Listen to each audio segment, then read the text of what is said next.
नमस्कार, आप देख रहे हैं पद्मेश 24/7 कृष्णा सिंडे के साथ। चलिए बुलेटिन की शुरुआत करते हैं आज की हेडलाइन से।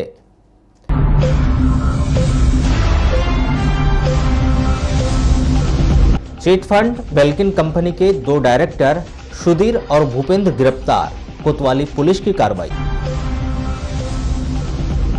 बहेला से बरामद किए गए गौवंश को पहुंचाया गया वाराणसी। गौ सेवक और जनप्रतिनिधियों ने गौवंश की पूजा। टैक्स माफी के लिए 10 अगस्त को हाईकोर्ट में सुनवाई, निर्णय नहीं निकलने पर खटखटाएंगे सुप्रीम कोर्ट का दरवाजा। 5 महीने से खड़ी है प्रदेश की 33,000 यात्री बसें। अब खबरें विस्तार से। निवेशकों के साथ धोखाधड़ी करने के मामले में कोतवाली पुलिस ने हनुमान चौक स्थित chit fund company Belkin real infra India limited के डायरेक्टर भूपेंद्र तुरकर, ग्राम कटंगी किरणापुर निवासी और सुधीर रहांगजाली निवासी आमगांव किरणापुर को गिरफ्तार कर लिया है। इस मामले में अन्य आरोपी फरार है, जिनकी तलाश की जा रही है। कोतवाली पुलिस के मुताबिक यह चिट फंड कंपनी हनुमान चौक स्थित एक कॉम्प्लेक्स में संचालित की गई थी। इन आरोपियों के द्वारा कंपनी में निवेशकों को रियल एस्टेट कारोबार के नाम पर आम जनता से राशि का निवेश करवाया गया। इसके बदले कंपनी अपनी संस्था बॉन्ड जनता को प्रदान करती थी। रियल एस्टेट में पैसा लगाया जाना बताकर 6 वर्षों से राशि दुगनी होने का दावा किया जाता था। इन आरोपियों के द्वारा 8 से 10 माह से केवल आश्वासन दिया जा रहा था, जिसकी शिकायत निवेशकों के द्वारा पुलिस अधीक्षक व कलेक्टर को की गई थी, जिस पर इन आरोपियों के खिलाफ अपराध दर्ज कर उन्हें गिरफ्तार कर लिया गया है, जिन्हें 3 अगस्त को बालाघाट के न्यायालय में पेश किया जाएगा। इस मामले में एक अन्य आरोपी योगेश लीलारे, ग्राम शारद सिवनी, देवेंद्र गौतम, ग्राम पीपरझरी, तोपलाल बिशेन पीपरझरी, झुमरूलाल निवासी खारा की तलाश की जा रही है, जिन्हें शीघ्र ही गिरफ्तार कर लिया जाएगा। मुख्य चिकित्सा एवं स्वास्थ्य अधिकारी डॉक्टर मनोज पांडे से प्राप्त जानकारी के अनुसार 2 अगस्त 2020 को रात्रि में ICMR लैब जबलपुर से प्राप्त रिपोर्ट में 4 मरीजों के सैंपल कोरोना पॉजिटिव पाए गए हैं। इनमें से एक मरीज वार्ड नंबर 1 बूढ़ी बालाघाट का है और एक मरीज भटेरा चौकी बालाघाट का है। इनमें से एक मरीज कोल माइन सिंगरौली का कर्मचारी है जो बालाघाट आया है। दूसरा मरीज CRPF का जवान है और वो श्रीनगर से बालाघाट वापस आया है। 2 अन्य मरीज बिरसा के हैं जो केंडाटोला के क्वारंटाइन सेंटर में रखे गए थे। कोरोना पॉजिटिव पाए गए इन 4 मरीजों को उपचार के लिए ITI के पीछे बूढ़ी बालाघाट में बनाए गए कोविड अस्पताल में भर्ती किया गया है। इस प्रकार बालाघाट जिले में एक्टिव कोरोना पॉजिटिव मरीजों की संख्या बढ़कर 36 हो गई है। बालाघाट जिले में अब तक कुल 135 मरीज कोरोना पॉजिटिव पाए गए हैं। इनमें से 99 मरीज ठीक होकर अपने घर जा चुके हैं और 36 मरीजों का उपचार किया जा रहा है। वाराणसी थाने के अंतर्गत ग्राम भांडी में 17 वर्षीय युवक अंकेश पिता रुमनलाल सहारे को सांप ने काट दिया, जिसे जिला अस्पताल में भर्ती किया गया है। आपको बताया कि अंकेश कक्षा 9वीं का छात्र है और परिवार वालों के साथ खेती किसानी भी करता है। 2 अगस्त को सुबह 5:30 बजे अंकेश अपने खेत में फसल में पानी देखने गया था। पार पर खड़ा था, तभी उसके बाएं पैर की एड़ी में सांप ने काट दिया। सांप के काटने के बाद अंकेश घर आया और परिजनों को बताया, जिन्होंने उसे जिला अस्पताल लाकर भर्ती किया है। भरवेली थाना के अंतर्गत ग्राम पायली में विषाक्त सब्जी के सेवन में आने से एक ही परिवार के 3 लोग बीमार हो गए। तीनों बीमार ऋषिलाल पिता बुधराम मानेश्वर 36 वर्ष, राजवंती पति ऋषिलाल मानेश्वर 34 वर्ष, रामवती पति शोभाराम गौड़ेश्वर 26 वर्ष सभी पायली निवासी को जिला अस्पताल में भर्ती किया गया है। आपको बताया कि सभी लोग खेती किसानी करते हैं। 31 जुलाई की रात्रि ग्राम पायली के मानेश्वर परिवार में चने छोले की सब्जी बनी थी। रात्रि में परिजनों के खाने के बाद चने छोले की सब्जी बच गई थी। 1 अगस्त को 2 बजे उन तीनों लोगों ने रात की बची हुई सब्जी खाई, जिसके कुछ देर बाद ही ऋषिलाल, राजवंती, रामवती को उल्टियां होने लगी। तबीयत खराब होने पर देर रात्रि में तीनों को जिला अस्पताल में भर्ती किया गया है। रूपगढ़ थाना के अंतर्गत बालाघाट रोड चिकला जोड़ी और लौगुर के बीच 2 मोटरसाइकिल आपस में टकराने से दोनों मोटरसाइकिल में सवार 2 लोग घायल हो गए। दोनों घायल, जिनमें थान सिंह पिता कुंवर सिंह पंद्रे 27 वर्ष ग्राम लौगुर और राहुल पिता योगलाल चौहान 21 वर्ष ग्राम सिरपुर थाना कटंगी को जिला अस्पताल में भर्ती किया गया है। आपको बताया कि थान सिंह खेती किसानी करता है। 1 अगस्त की शाम 5 बजे थान सिंह अपनी मोटरसाइकिल में लौगुर से चिकला जोड़ी अपने खेत जा रहा था। और राहुल चौहान मोटरसाइकिल में बैयर्थ की तरफ से बालाघाट आ रहा था। चिकलाजोड़ी और लौगुर के बीच दोनों मोटरसाइकिल आपस में टकराने से थान सिंह और राहुल दोनों घायल हो गए। दोनों घायलों को जिला अस्पताल लाकर भर्ती किया गया है। लांजी के बहेला क्षेत्र के अंतर्गत जंगल से पकड़े गए करीब 300 से अधिक गोवंश को सुरक्षित वारासिवनी के कांजी हाउस में पहुंचाया गया।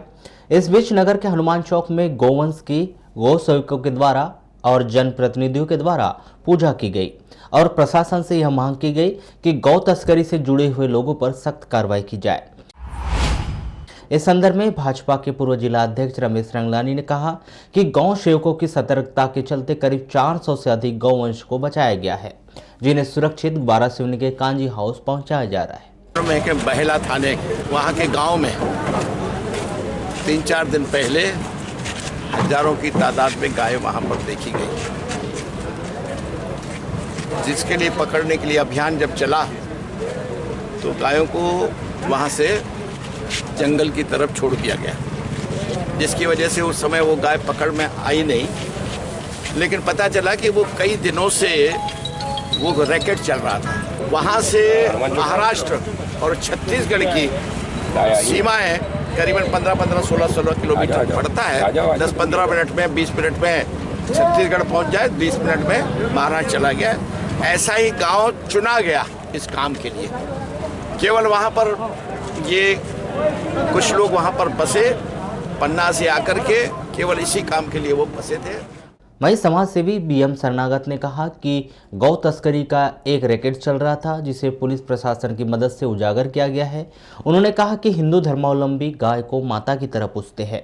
इनकी तस्करी करने वाले लोगों पर कड़ी कार्रवाई होनी चाहिए। जो गाय हमारी माँ है, जो हमें पालती है, बड़ा करती है, उसकी आज हत्या होने जा रही है। मैं विशेष रूप से गौरक्षकों को बहुत बहुत धन्यवाद देता हूँ और प्रशासन और एसपी अभिषेक तिवारी साहब का आभार करता हूँ। साथ में हमारे माननीय नेता श्री रामकिशोर जी कावरे, जिनकी सूझबूझ से आज ये कार्य सफल हुआ। आप सभी को मालूम है कि हम हिंदू धर्म को पालने वाले हैं और हिंदू लोग देवी देवताओं की पूजा करते हैं। ये गाय एकमात्र ऐसा प्राणी है जिसमें 84 लाख देवी देवताओं का वास होता है और ऐसे गाय को बचाकर हमारे गौरक्षकों ने जो काम किया है वो बहुत ही सराहनीय है, प्रशंसनीय है और उनकी तारीफ करना तहे दिल से मैं उनका शुक्रगुजार भी करता हूँ। पर्यावरण संरक्षण में वन विभाग की भूमिका को नकारा नहीं जा सकता, लेकिन वर्तमान में शासन स्तर पर बजट जारी नहीं किए जाने के कारण वन विभाग से जुड़े हुए काफी गतिविधियों पर विराम लगा हुआ है। नगर के आधा दर्जन से अधिक नर्सरियों में इस वर्ष नए पौधों को तैयार नहीं किया जा सका है। इसके अलावा नर्सरी में प्रतिवर्ष करीब 1 लाख सीड बॉल तैयार किए जाते थे, लेकिन इस वर्ष सीड बॉल का निर्माण भी बजट न होने के चलते नहीं हो पाया। वहीं पिछले वर्ष जो पौधे तैयार किए गए हैं उन्हें ही रोपण के लिए जिले के विभिन्न क्षेत्रों में भेजा गया है।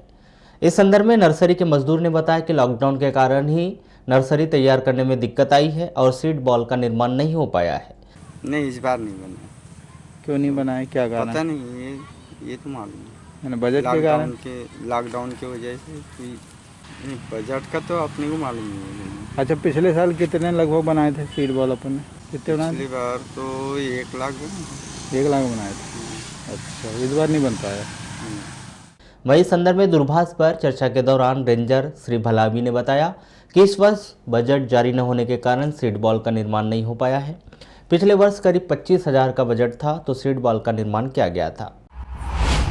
वैश्विक महामारी कोरोना के कारण परिवहन सेवा पिछले 5 महीने से बुरी तरह से प्रभावित है। यात्री बसों के पहिए लंबे समय से थमे हुए हैं, जिसके चलते परिवहन व्यवस्था तो बाधित है, साथ ही यात्री बसों से जुड़े हुए ड्राइवर, कंडक्टर, हेल्पर और मोटर मालिकों के सामने भी भारी दिक्कत खड़ी हो गई। वहीं दूसरी ओर मोटर ऑनर्स एसोसिएशन पूरे लॉकडाउन अवधि का टैक्स माफ किए जाने की मांग पर अड़ा है। इसके लिए आगामी 10 अगस्त को माननीय हाईकोर्ट में सुनवाई होनी है। मोटर ऑनर्स एसोसिएशन के पदाधिकारियों का कहना है कि माननीय हाईकोर्ट से भी अगर उनके पक्ष में निर्णय नहीं निकलता है तो वे सुप्रीम कोर्ट की शरण लेंगे। बस ऑपरेटर एसोसिएशन के सचिव श्याम कौशल ने बताया कि पूरे प्रदेश भर में लगभग 33,000 यात्री बसें पिछले 5 महीनों से खड़ी है, जिसके कारण बस चालक, परिचालक और इससे जुड़े हुए लोगों में भूखमरी जैसी स्थिति आ गई है। सरकार ने इस पर ध्यान देकर जल्द ही इसका हल निकाला जाना चाहिए। 31 अगस्त तक के कट ऑफ समय दिया जा रहा है कि आप लोग टैक्स जमा करें हैं, जिसमें अप्रैल, मई, जून, जुलाई का है। आप कुछ सोचो, केंद्र गवर्नमेंट ने प्लस राज्य गवर्नमेंट ने जो लॉकडाउन करें, जिसमें बस की जिस दिन से 22 तारीख से लेकर आज तक 22 मार्च से आज तक पहिए नहीं हटे बस के, तो वो टैक्स कहाँ से जमा करेगा। ये स्थिति बची आज की डेट में कि अभी आपको बता दूं कि एक ड्राइवर, एक कंडक्टर, एक मोटर मालिक ने अपने आप में आत्महत्या कर चुका है इस संबंध में। उसके ऊपर इतना बोझ आ गया आज की डेट में, और वही स्थिति बनी हुई है आज पूरे प्रदेश में कि क्या करे कुछ समझ नहीं आ रहा। ये तो सरकार को कुछ समझना चाहिए कि हमारे कारण आज उन्होंने गाड़ी रोके, उन्होंने बोले हमको क्या गरज पड़ी थी, लोगों हमको चलने देना था गाड़ी, हमारी तो गाड़ी चल रही थी। अब उन्होंने ही रोके और वही अगर टैक्स माफ़ नहीं करेंगे तो गाड़ी खड़ी है, और उनको ऐसा लग रहा है कि हम टैक्स माफ़ की वाली बात कर रहे हैं। तो मेरा तो एक जो मेरी खुद की मतलब बोलना चाहिए कि ये था कि सरकार हमसे किराए में ले लेना गाड़ी। लालबरा क्षेत्र के ग्राम पंचायत धारावासी केवाटोला से बुट्टा पहुंच मार्ग लगभग 2 किलोमीटर लंबी डामरीकरण सड़क खस्ता हाल होने से काफी दिक्कतों का सामना करना पड़ रहा, लेकिन अब तक क्षेत्रीय जनप्रतिनिधियों एवं विभागीय अधिकारियों के द्वारा इस ओर ध्यान नहीं दिया गया, जिसको लेकर ग्रामीणों ने नाराजगी भी जताई। पद्मेश 24/7 से चर्चा में स्थानीय ग्रामीणों ने बताया कि केवाटोला बुट्टा पहुंच मार्ग का लगभग 7 से 8 वर्ष पूर्व ठेकेदार के माध्यम से डामरीकरण सड़क बनवाई गई थी, जो वर्तमान में पूरी तरह से जर्जर हो चुकी है, जिसकी वजह से आवाजाही करने में उन्हें भारी दिक्कतों का सामना करना पड़ता है। ग्रामीणों ने शासन प्रशासन से शीघ्र ही सड़क का डामरीकरण कार्य किए जाने की मांग की। रोड की समस्या है कि इसका निर्माण कार्य 2013-14 को हुआ, उसके बाद में शासन की ओर से इसकी मरम्मत का कोई ध्यान नहीं रहा, और आज की ये कंडीशन है कि यहाँ से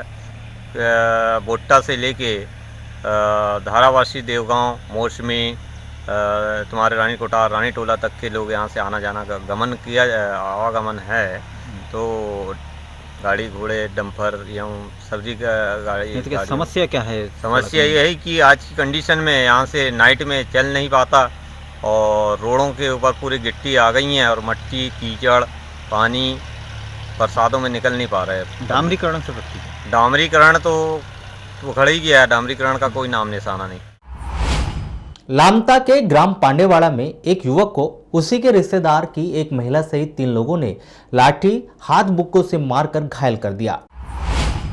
घायल व्यक्ति धीरेन्द्र पिता चंदन मशकोले 25 वर्ष पांडेवाड़ा निवासी को जिला अस्पताल में भर्ती किया गया। यह मारपीट आपसी विवाद के चलते हुई। बताया गया है कि धीरेन्द्र के द्वारा नया मकान बनाया गया है, जहां वह प्रतिदिन घर में खाना खाकर रात में सोने जाता है। 1 अगस्त की रात 8 बजे भी धीरेन्द्र घर में खाना खाने के बाद अपने नए मकान में सोने चला गया, जहां पर धीरेन्द्र ने अपनी बुआ बहन सायत्री के यहां से सोने के लिए खटिया ला लिया था। इसी को लेकर धीरेन्द्र उसकी बुआ बहन सायत्री के बीच विवाद हो गया, और इस विवाद के चलते धीरेन्द्र को उसकी बुआ बहन गाय सायत्री और उसका पति मंगल और बेटा गणेश ने लाठी से मारकर उसे घायल कर दिया। घायल धीरेन्द्र को लामता अस्पताल में भर्ती किया गया था, वहां से उसे बेहतर उपचार के लिए जिला अस्पताल में लाया गया है। कटंगी के वार्ड नंबर 9 में एक व्यक्ति अपने मकान की छत से गिरने से गंभीर रूप से घायल हो गया। घायल व्यक्ति जाबिर अली को जिला अस्पताल में भर्ती किया गया है। जानकारी के मुताबिक जाबिर अली अपने मकान की छत पर चढ़कर टहल रहे थे, तभी अचानक आंख में अंधेरा आने से जाबिर अली मकान की छत से नीचे गिर गए, जिसके सिर और शरीर में अंदरूनी चोटें आने से वे गंभीर रूप से घायल हो गए, जिन्हें कटंगी के अस्पताल में भर्ती किया गया था, जहां से प्राथमिक उपचार के बाद जाबिर अली को जिला अस्पताल रेफर किया गया। बीते दिनों थाना लांजी के अंतर्गत ग्राम बहेला के जंगल से करीब 400 से ज्यादा मवेशियों को महाराष्ट्र के कत्लखाने ले जाते समय गौ सेवक, बजरंग दल, विश्व हिंदू परिषद, स्वयंसेवी गौरक्षक संस्थाओं और पुलिस के द्वारा पकड़े गए मवेशियों को आज वारासिवनी के गौशाला में सुरक्षित पहुंचाया गया।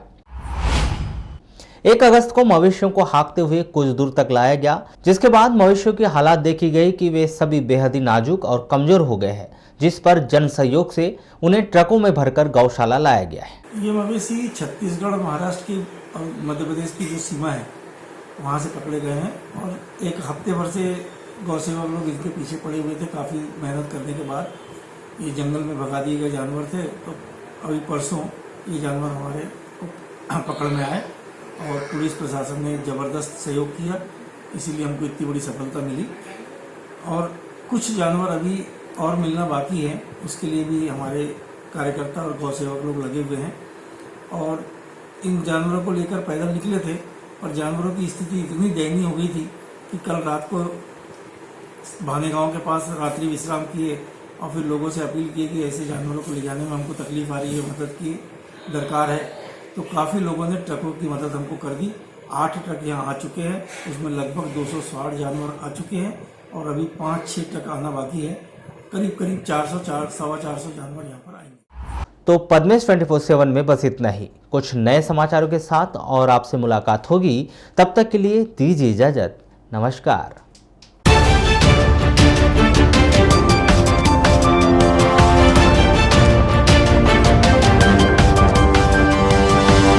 Audio